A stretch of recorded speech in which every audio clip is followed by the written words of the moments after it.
ঈদে মিলাদুন নবীর ব্যাপারে এক হুজুরকে ফোন করা হয়েছিল, হুজুর আমাদের মসজিদে ঈদে মিলাদুন নবী করবো। হুজুর বলেন, বাবা এগুলো বেদাত, আমার এগুলোতে জড়াইও না, এগুলো বেদাত, এই কাজ আমি করি না, এগুলো গরম সুন্নি মাজার পূজারী যারা তারা করে। এই 1 ঘন্টা পরে হুজুরকে ফোন দিচ্ছে, হুজুর ওই জাতীয় মসজিদ বাইতুল মুকাররমে 15 দিন ব্যাপী ঈদে মিলাদুন নবীর মাহফিল, হুজুর আপনাকে একটু দাওয়াত দিতে চাই। হুজুর বলে, কোনো প্রবলেম নাই, মাত্র 1 ঘন্টার ব্যবধানে আপনার মসজিদে নাজায়েজ সুইচ তখন অফ করা ছিল, আর যখন এটা জাতীয় মসজিদ বাইতুল মুকাররমে গেল সাথে সাথে সুইচ অন হয়ে গেল, কোনো সমস্যা নাই। বসে ভালো দেখে ডেট দিবেন আর হাদিয়াটা একটু বাড়াই দিবেন। ডেট যদি ঠিক থাকে, হাদিয়া যদি বেড়ে যায়, তাহলে নাজায়েজটা কি হয়ে যায়?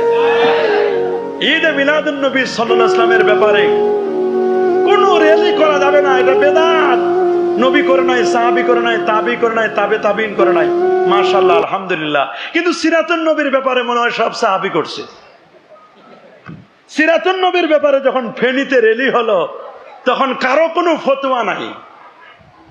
আমাদের কাছে যখন ঈদে মিলাদুন নবীর দলিল চাই যে হুজুর পবিত্র ঈদে মিলাদুন নবী সাল্লাল্লাহু আলাইহি ওয়াসাল্লাম এটা এত গুরুত্বপূর্ণ বিষয়, আপনারা এটা পালন করেন, এই ব্যাপারে কোরআন থেকে, সহি হাদিস থেকে, সহি সুন্নাহ থেকে দলিল দিবেন। প্রথম সাহাবায়ে কেরাম কারা কারা করেছেন, প্রথম ঈদে মিলাদুন নবীতে কি কি তাবাররুক ছিল, কে কি করেছেন, প্রথম কারা করছে, আমরা বলবো এটা ভালো কথা আলহামদুলিল্লাহ।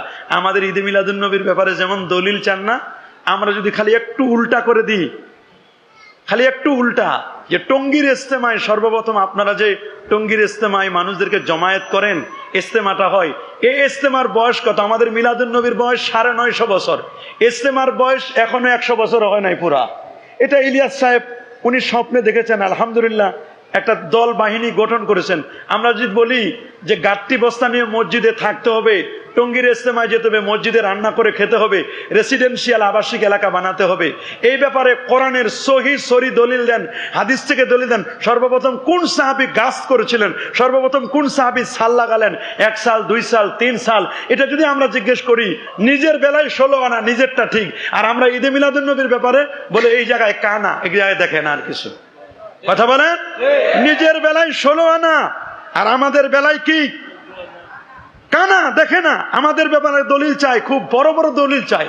আমরা যদি বলি যে ভালো আলহামদুলিল্লাহ, আপনারা তো নির্বাচন করেন, যে যে নির্বাচনের পাখা মার্কা করেন আর দাড়িপাল্লা মার্কা করেন আর ধানের শীষ করেন, আর আপনি যেই মার্কায় করেন, নৌকা করেন, যেই মার্কায় হোক না কেন, বা মিনার মার্কা হোক, যদি বলি সর্বপ্রথম কোন সাহাবী অমুক মার্কা নিয়ে দাঁড়িয়েছিলেন, দলিলটা দিয়ে যান।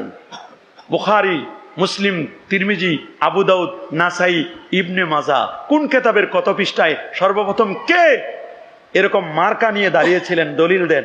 তখন কি কোনো দলিল পাওয়া যাবে? বলেন।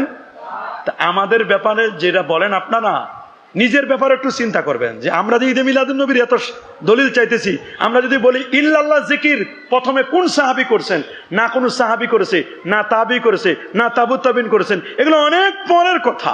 কথা বলেন। এই জন্য তীরটা যখন সামনে মারবেন, মারার আগে নিজের দিকেও দেখবেন, অর্ধেক তীর সামনে, অর্ধেক তীর কিন্তু নিজের দিকেও আছে, এটা মনে রাখবেন। খালি মানুষের দিকে তীর মানবেন না, নিজের দিকেও তীরটা একটু নিবেন, খেয়াল থাকবে তো। হুজুরকে জিজ্ঞেস করা হলো, হুজুর বাংলাদেশে একটা ঈদে মিলাদুন নবীর মাহফিল করতে চাই। হুজুর বললে, বাবা এগুলো না জায়েজ, এগুলো বেদাত, করবো না। হুজুর মালয়েশিয়া একটা করতে চাই, বলে ওটা জায়েজ। খালি বাংলাদেশে জায়েজ নাই, মালয়েশিয়া গেলে জায়েজ, কাতারে গেলে জায়েজ, দক্ষিণ আফ্রিকা, সাউথ আফ্রিকা, এগুলোতে জায়েজ। যেটা আমার দেশে না জায়েজ, ওটা বিদেশেও না জায়েজ। কথা বলেন। যেটা আমার দেশে জায়েজ, ওটা সারা পৃথিবীতে জায়েজ। কথা বলেন।